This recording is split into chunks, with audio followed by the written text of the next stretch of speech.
L'Union européenne doit se réformer pour que le projet puisse répondre aux défis actuels et à venir. Les propos sont ceux du Premier ministre italien qui s'exprimait mardi devant le Parlement européen.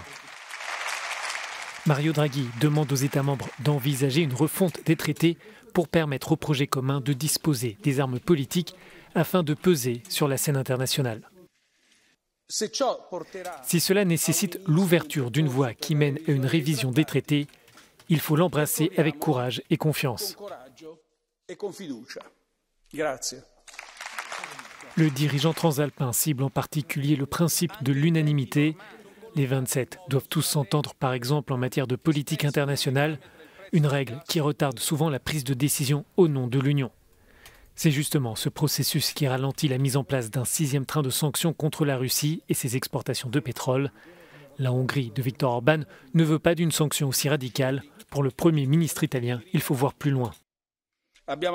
Nous avons soutenu les sanctions prises par l'Europe contre la Russie, même celles concernant le secteur énergétique, et nous continuerons à le faire avec la même conviction à l'avenir. Mais nous devons nous mettre au travail. Il n'est pas suffisant de soutenir les sanctions. Nous devons travailler rapidement pour ne plus dépendre du gaz russe.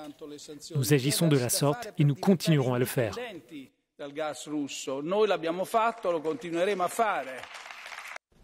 Certains eurodéputés estiment en effet que l'Union serait plus efficace si l'unanimité n'était plus requise entre les États membres. La situation que nous observons actuellement nous montre à la fois que nous pouvons parvenir à l'unanimité contre une menace étrangère, mais dans le même temps, cette unité est très fragile.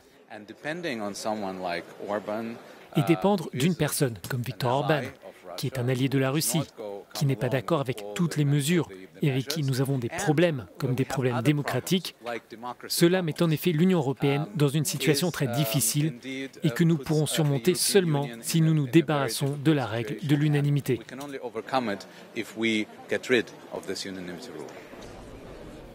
La dernière réforme en profondeur de l'Union européenne remonte à 2007 avec la signature puis la mise en œuvre du traité de Lisbonne.